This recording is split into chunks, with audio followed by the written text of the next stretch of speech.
Bismillahirrahmanirrahim. Assalamualaikum warahmatullahi wabarakatuh. Yang saya hormati para alim ulama, para tokoh masyarakat, para asatid, habaib, para ustadz, para aktivis. Alhamdulillahillazi hadana lihada wa ma kunna linahtadiya laula an hadanallah. Asyhadu an la ilaha illallah wa asyhadu anna Muhammadan abduhu wa rasuluhu la nabiyya ba'da. Qala Allah Ta'ala fil Qur'anil Karim, a'udzu billahi minasy syaithanir rajim. Bismillahirrahmanirrahim. Ya ayyuhallazina amanu in tansurullaha yansurkum wa yusabbit aqdamakum alayya. Wahai orang-orang yang beriman, jika kalian menolong agama Allah, maka Allah akan menolong kalian dan meninggikan kedudukan kalian. Quran surat Muhammad ayat 7.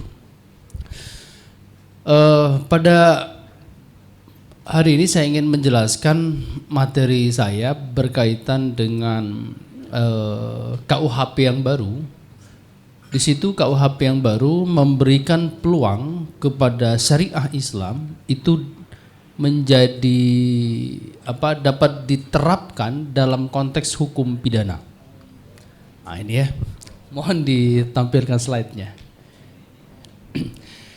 Jadi di dalam KUHP baru itu kan, kalau dalam KUHP lama, seseorang dapat dipidana kalau ada aturannya. Tadi kalau Pak Haji Dwi tadi sudah memaparkan yang disebut dengan asas legalitas.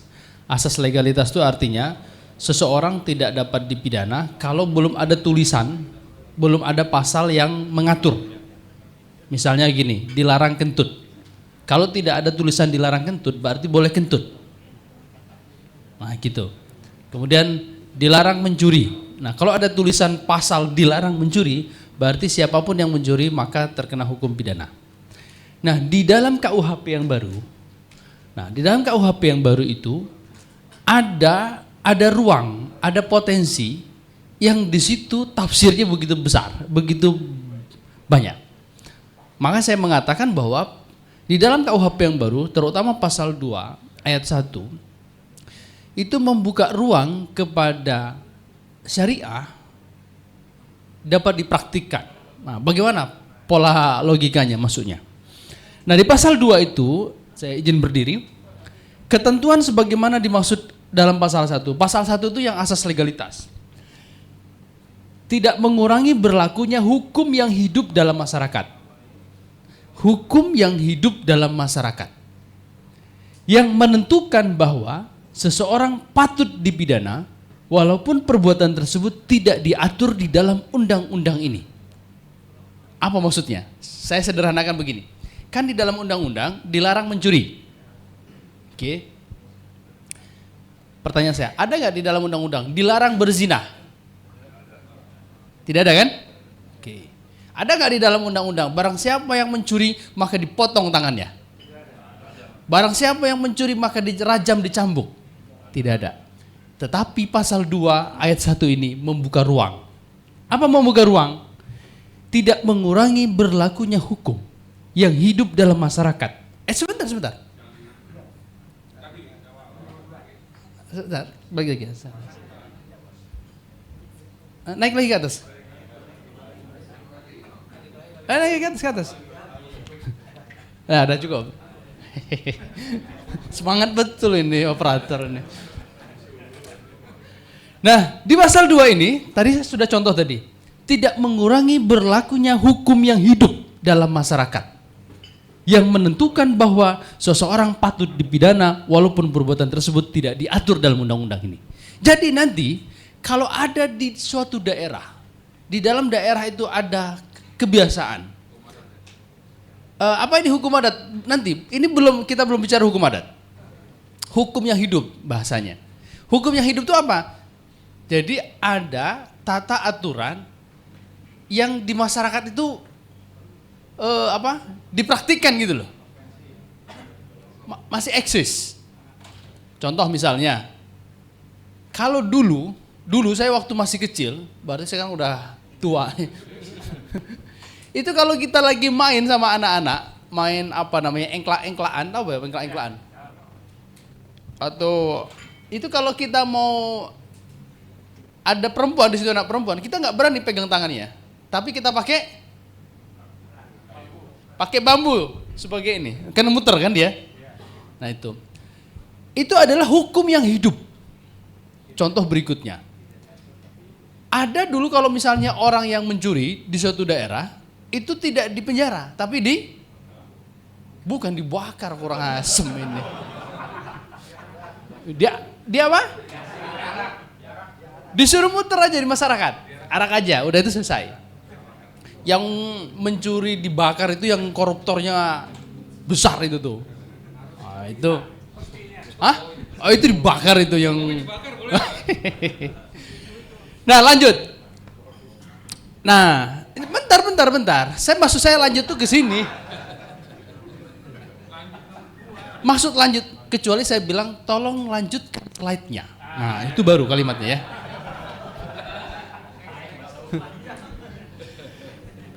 Pasal 2 ayat 2, hukum yang hidup dalam masyarakat sebagaimana dimaksud pada ayat 1 berlaku pada tempat hukum itu hidup, sepanjang tidak diatur dalam undang-undang ini. Ketiga, ketentuan mengenai tata cara dan kriteria penetapan hukum yang hidup dalam masyarakat diatur di dalam peraturan pemerintah. Lanjut, slide-nya. Setiap orang yang melakukan perbuatan menurut hukum yang hidup dalam masyarakat dinyatakan sebagai perbuatan yang dilarang, diancam dengan pidana. Jadi nanti akan ada KUHP lokal di setiap daerah. Jadi nanti kalau kita datang ke mana? Jangan ke Aceh. Aceh udah jelas itu. Dari Jakarta ke Bekasi, ke Depok dah pokoknya mah. Itu nanti ada KUHP lokal itu di setiap daerah. Ada KUHP lokal di setiap daerah itu. Gitu ya. Nah, bagaimana pola berlakunya KUHP lokal itu? Itu dibuat dalam bentuk perda. Dibuat dalam bentuk perda. Gitu ya. Saya sekitar 3 pekan lalu ke Padang. Acaranya seperti ini. Saya mampir materi ini. Saya bilang sudah saatnya nih para tokoh-tokoh adat, bilang, tokoh masyarakat, alim ulama untuk ini. Gitu. Nah akhirnya para masyarakat adat itu bersemangat melobi Pemdanya masing-masing untuk menyusun KUHP lokal di setiap daerahnya. Gitu ya. Kemudian pidana sebagaimana dimaksud pada ayat 1 berupa pemenuhan kewajiban adat sebagaimana dimaksud pasal 66. Lanjutkan slide-nya. Slide-nya dilanjutkan. Nah, pencabutan hak tertentu, perampasan barang tertentu atau tagihan, pengumuman putusan hakim, pembayaran ganti rugi, pencabutan izin, dan kemudian pemenuhan kewajiban adat setempat. Lanjutkan slide-nya. Nah, kalau menurut Egan Henry, ini orang Betawi ini ya, dalam bukunya Fundamental Principle of the Sociology of Law, apa yang dimaksud dengan hukum yang hidup dalam masyarakat? Hukum yang hidup dalam masyarakat adalah hukum yang tumbuh dari masyarakat itu sendiri, bukan hanya dari pembentukan negara ataupun putusan hakim. Hukum ini adalah kebiasaan, norma kesusilaan, kesopanan, dan nilai-nilai agama yang mengatur kehidupan sehari-hari masyarakat dan diakui secara efektif. Belum. Balik lagi.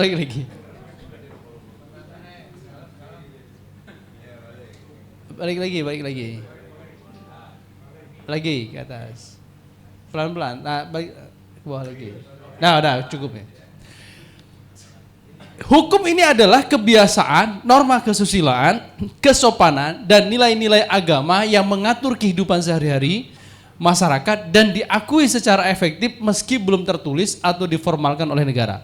Contoh konkretnya adalah hukum adat yang lahir dari nilai-nilai agama, nilai-nilai kesusilaan yang mempengaruhi sehingga menjadi kebiasaan masyarakat dan telah menjadi bagian kehidupan mereka. Jadi saya ulangi lagi. Contoh konkretnya adalah hukum adat yang lahir dari nilai-nilai agama. Contoh, Padang, itu sudah pasti itu. Adat bersendi Sara, Sara bersendi Kitabullah. Itu ada kelanjutannya lagi itu tuh. Ada kelanjutannya lagi. Cuman saya lupa kelanjutannya itu. Ada orang Padang nggak di sini? Apa itu kelanjutannya? Adat bersendi Sara, Sara bersendi Kitabullah. Itu ada kelanjutannya lagi tuh. Enggak ada, doi. Iya, iya. Baik. Nah, itu di situ. Jadi ada kebiasaan masyarakat yang dipengaruhi oleh faktor agama. Nah, itulah yang dimaksud dengan hukum yang hidup. Contoh misalnya di daerah Betawi, kira-kira apa ya kebiasaan masyarakat yang dipengaruhi oleh agama? Apa kira-kira? Ada orang Betawi kagak di sini? Banyak. Yelah, apa sebutin? Gimana? Coba, apa coba? Lo jual gue beli, itu bukan. Buset dah. Itu doang kayaknya ngapalnya. Tuh kan nyalain engkong dia. Nyalain engkong, aduh. Nah. Atau Jawa deh, ada nggak? Apa coba? Kebiasaan masyarakat yang dipengaruhi oleh agama.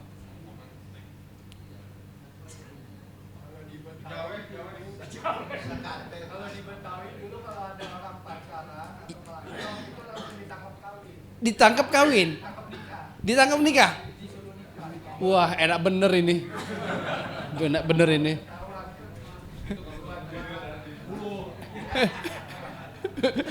Iya, iya.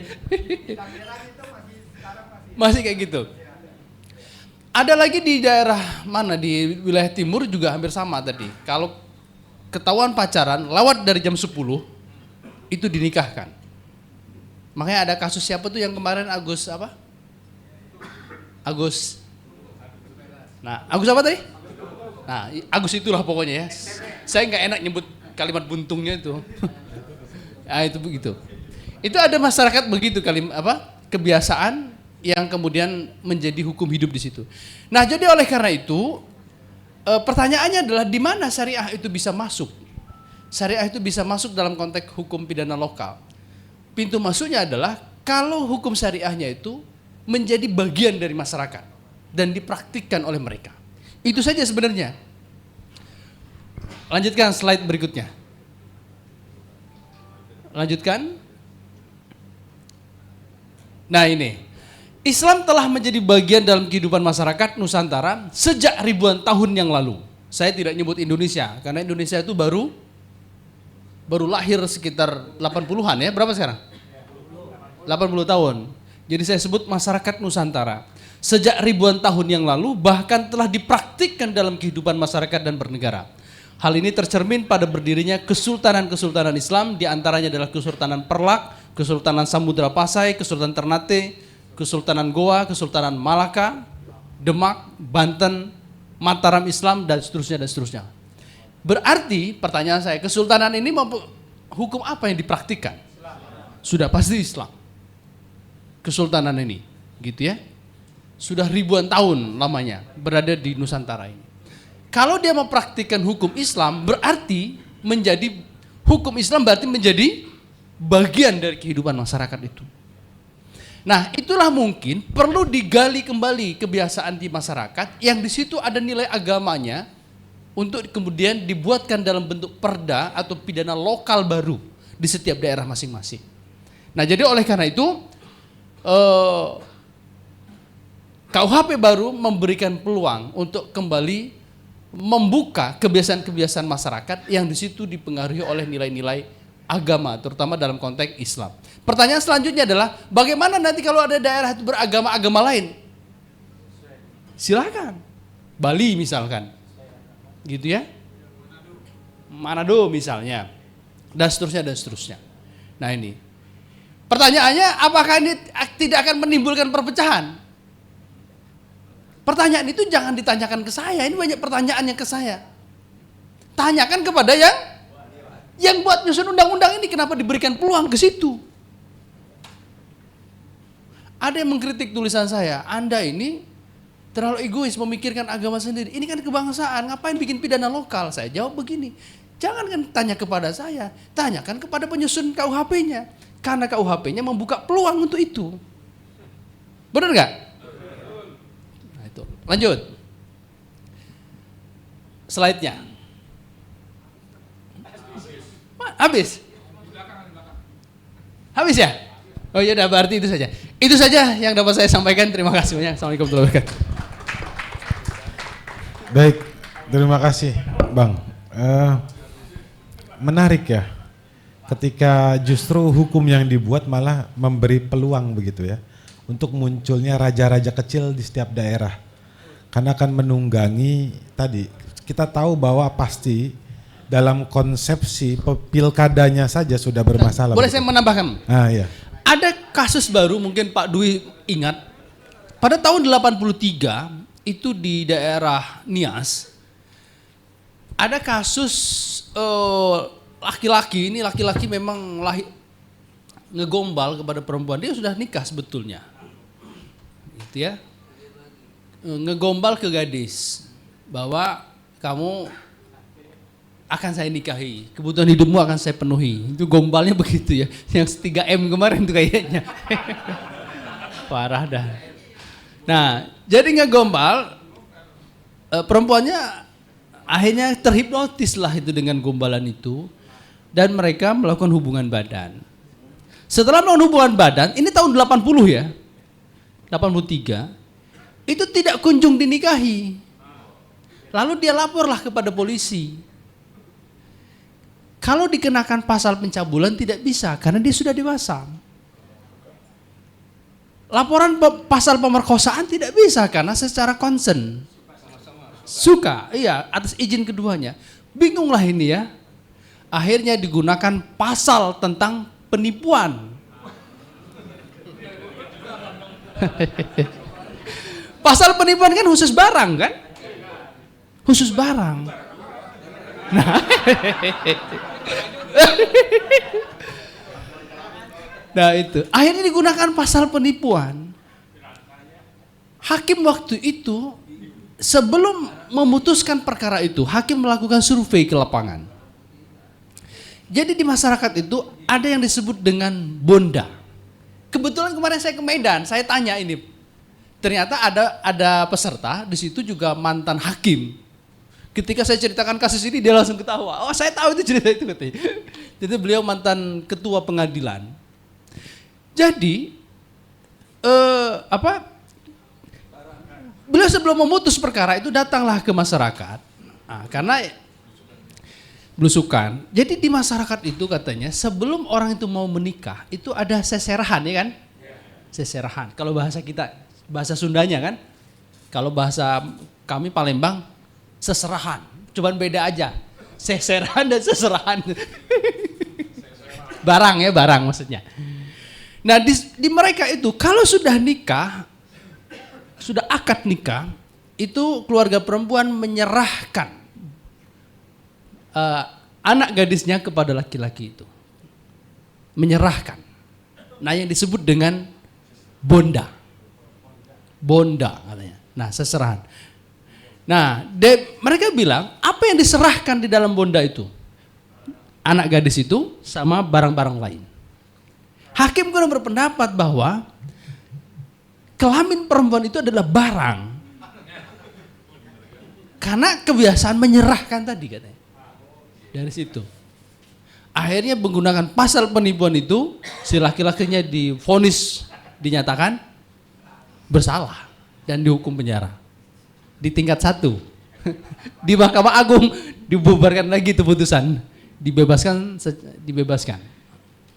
kan itu karena di Mahkamah Agung tidak sampai ke tadi hukum nasional. Nah itulah awal mula yang disebut dengan living law. Jadi dari situlah teori-teori living law. Saya itu bulan Agustus itu diberikan kesempatan berkunjung kepada para penyusun KUHP ini. Yaitu di Semarang. Beberapa profesor, ada 3 profesor kita datang ke rumah masing-masing. Gitu ya, ke penyusun KUHP-nya. Karena kita ingin sowan ke penyusun KUHP, kita harus bagus-baguskan lah itu KUHP. kalau kita kritik ditolak, nanti kita disuruh keluar dari rumah kan. Nah itu, jadi beliau bilang bahwa KUHP kita ini memberikan ruang beberapa istilah agama itu masuk di dalam KUHP baru. Begitu juga berkaitan dengan kayak pasal perzinahan dan seterusnya itu masuk ke ruang situ. Nah itu. Jadi living law itu contoh yang dijadikan contoh itu adalah kasus yang tadi tahun 83 itu berkaitan dengan tadi penipuan masalah barang itu tadi. Demikian.